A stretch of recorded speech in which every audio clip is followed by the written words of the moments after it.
สบายดีออกมานอนให้นอนสวนเนาะนอนเข้ามัน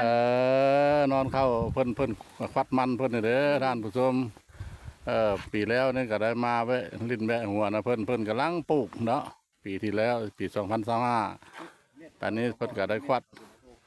ดกับปีนี้จะคือใครแน่เนาะปี2025ราคาตกเนาะ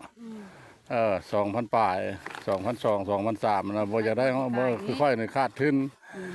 ปีนี้ยังใครแน่เนาะเพิ่นขึ้นเท่าไหร่3,500บ่เด้อันนี้แหละของพ่อแม่ประชาชนชาวบ้านอันนี้แหละนาบวบทางพ่อบ้านพ่อเลาะละจุดประสงค์ว่าสิไปบ้านกรุงศรีเนาะ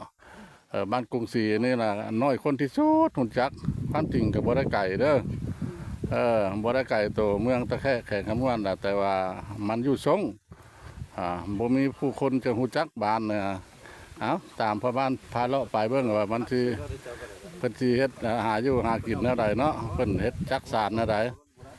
นี่นำมาแวะอันนี้เพิ่นปลูกเผือกปลูกมันต้นมันสำปะหลังหั่นละก็คือจังซี่ล่ะอาชีพของลูกพอให้ลูกชาวนาเฮาเนาะแล้วข้าวแล้วปลาแล้วก็หาเงินเพิ่มหาเงินเสริมเลี้ยงครอบเลี้ยงครัวมื้อนี้เอาเพียงกินได้เอากล้วยป่ามาหาเด้อาจจะกินอาหารสดเลยเด้อจ้ะ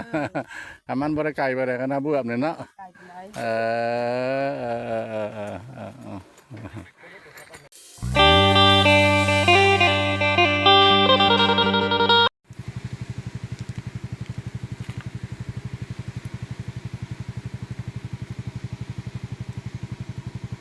เมืองท่าแขก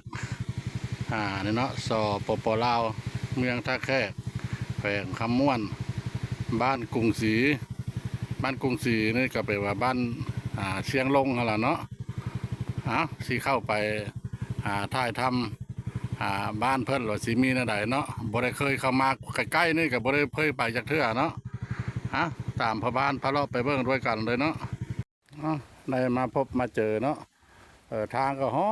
มท่านผู้ชมเลยเพิ่นได้ทอกปูนเบตงลงแล้วเนาะหากแต่ว่าสั้น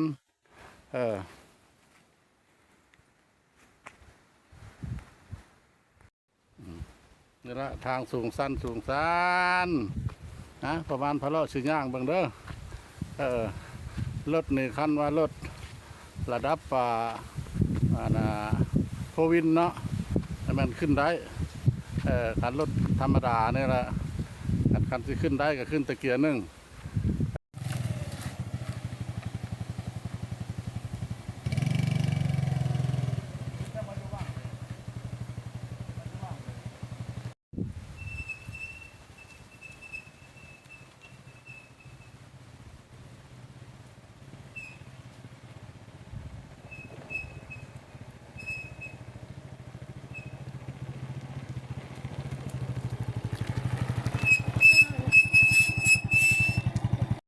มาฮอดหัวครัวเนาะครัวกับเพิ่นทำด้วยไม้เนาะเพิ่นยังบ่ได้ครัวเล็กอันนี้ละครัวข้ามห้วยเสียงลงแล้วก็ไปหาบ้านกรุงศรีเนาะไปหาบ้านกรุงศรีแล้วมันสิมีห้วยใหญ่เด้อนี่ละสภาพห้วยก็คือแนวนี้แต่ว่าด้านรถจักรเฮาเนี่ยคือสิได้อยู่เนาะรถใหญ่เนี่ยคือซีเมนต์ได้ลงลุ่มพุ้นเพิ่นก็เฮ็ดทางเว้นอยู่อันเด้เฮ็ดทางเว้นอยู่ลุ่มพุ้นนี่ละน้ำมันก็ยังไหลอยู่เนาะอันนี้นะมันขัวไม้เด้อครั้งนี่ละพ่อแม่ประชาชนบ้านกรุงศรีนั่นเนาะเพื่อนร่วมคิดร่วมใจกันเนาะสร้างทางแล้วก็ได้แม่น้ำแห่งนี้ก็ถือว่ายาวไก่เนาะน้ำเสียงลงตกใส่น้ำโดนเนาะตกใส่น้ำโดนขึ้นมาพี่เราจักฮอดใส่ละทางพ่อบ้านพ่อเลาะก็ยังบ่ฮู้นี่ละมันภาพทางด้านล่างเด้อภาพทางด้านกองขัวเพิ่นก็ได้ทอกเสาปูนเนาะเสาเบตงข้างหน้าแล้ว เอ่อ2 4 6 8 10มีอยู่12ต้นเด้อทางหมดเด้อเพิ่นกะได้ทอกเสาปูนใน2 4 6นอกนั้นก็จะเป็นเสาไม้แก้นนี่ล่ะเนี่ยเสาไม้แก่นร้อนเนาะก็ตามเบิ่งนี่สิรับน้ำหนักได้แต่รถจักรเนาะขนาดรถใหญ่นี่โอ้บ่กล้าแล้วพอบ้านพอเลาะแล้วบ่กล้า บ่กล้าผ่านต้องได้ลงลุ่มพ้นทานผู้ชมมาอันนี้ใช่ให้ท่านผู้ชมเห็นสภาพของขัวของสะพานนั่นแหละเนาะความไปบ้านกรุงศรีแสนอิฐแสนเอี้ยวแสนลำบากเนาะหากแต่ว่าจังใดก็ตามทางพ่อบ้านพอเลาะนี่พร้อมด้วยทีมงานเนาะเบาแปลงบรรณาสิบ้านบืนไปแล้วไปเก็บภาพบรรยากาศให้ท่านผู้ชมได้ฮู้ได้เห็นเนาะการพัฒนาเพิ่นไปฮอดขั้นตอนใดแล้วอันนี้แหละทางด้านใต้สะพานเนาะใต้ขัวพอดรถใหญ่เพิ่นแล้วมันลงมาพี่ให้ลงมาพี่เดี๋ยวนะลงมาพี่แล้วก็เอี้ยวไปพ้นไปขึ้นพ้นโอ้ขึ้นพ้นละแล้วก็สิเริ่มเข้าบ้านอันนี้เรามีหินเนาะหินน้อยหินใหญ่แจกใหญ่กันอยู่จนเป็นคือจังซี่ละสภาพของแม่น้ำลำคลองสภาพสะพานเนาะสะพานหรือว่าขัวละความไปบ้านกรุงศรีน้อยคนอาจจะหูส่วนน้อยเนาะส่วนหลายก็อาจบ่หูหรอกเพราะว่าอยู่นี่มันก็เป็นบ่อนซอกลีกซอกลีกของความจริงก็บ่ได้ไกลแต่บ่มีไผหูเนาะมันทางมายากลงคูแล้วก็ความห้วยเป็นคือจังซื้อละทานผู้ชมเลยอันนี้เบ้าแปลงบรรณาเพิ่นเพิ่นได้มาเลาะเบิ่งธรรมชาติเนาะหินน้ำในก็มีอยู่สิมีอันใดแล้วก็ทางพ่อบ้านพะเลาะแล้วก็สิบ่ฮู้แล้วเนาะสู่ป่านานี่เอานี่มีบ่เห็นอยู่เห็นเตาไฟเนาะเตาไฟของพ่อแม่ประชาชนเพิ่นเพิ่นมาหาปูหาปลากินอยู่นี่บ่เพิ่นเลิกเติบเนาะเลิกเติบมีบ่ป่าฮะมันลั่งเขาหินเบิดแล้วเนาะอันนี้เราทางพ่อบ้านพระเลาะเราบ่ฮู้ตำนานของเพิ่นเนาะว่ามันมีอะไร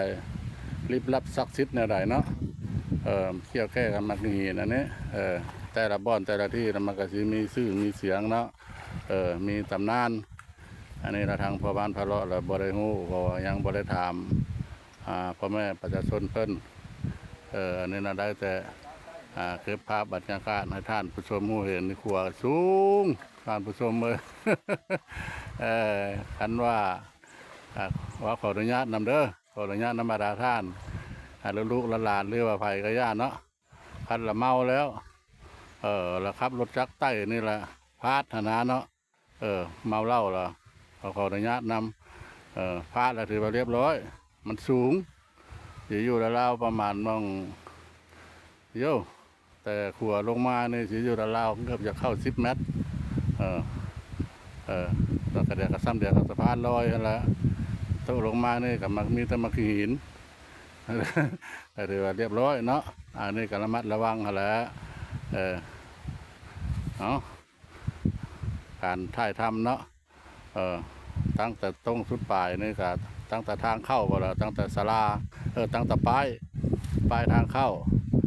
มาฮอดนี่ฮอดสะพานฮอดขัวที่เข้าบ้านนี่ก็ทางเม็ดทางมวลก็คือพอประมาณนั้นแหละคันสิเอาคลิปเดียวก็อาจจะยาวโพดท่านผู้ชมอาจจะยาวยาวหลายกับบ่มีไผเข้าเบิ่งเข้าชมเนาะอันนี้เราขอโชว์คลิปนี้ไว้เพียงซ้ำนี้ออกไปฮอดบ้านเข้าไปฮอดบ้านแล้วล่ะสภาพบ้านของเพิ่นการทำอยู่ทำกินอะไรประเทศหยังเป็นอาชีพเราจังที่ถ่ายทำให้ท่านผู้ชมฮู้เห็น มาได้ใส่บ้างครับมาทงเฮียนบ่ฮะว้าได้กินมังโมอีกโอ้บ่ยานบ่ใต้ขวดค่อยไปค่อยมาเลยเด้อโอ้มีเด็กน้อย2 คนท่านผู้ชมข้าเจ้าเคยไปแล้วบ่ยานเนาะเพิ่นบ่เฮ็ดเศร้าใส่เลย มันยาวนั้นย่านนั้นบ่มีเศร้าจับนี่แหละเอาขออนุญาตเด้อขออนุญาตนำFC เนาะภายในหรือต่างประเทศเว้าแล้วลำอีกลำไปลำมาแล้วขอจบกิจในนี้เพียงซ้ำนี้ไปฮอดบ้านฮอดอย่างแล้วจังสิถ่ายทำแล้วจังสิให้ท่านผู้ชมรู้เห็นเด้อติดตามทาง YouTube เด้อติดตามทางเข้าทาง YouTube เขียนชื่อลงไปพ่อบ้านพาเลาะ2ภาษาไทยเด้อคำว่าสบายดีสวัสดี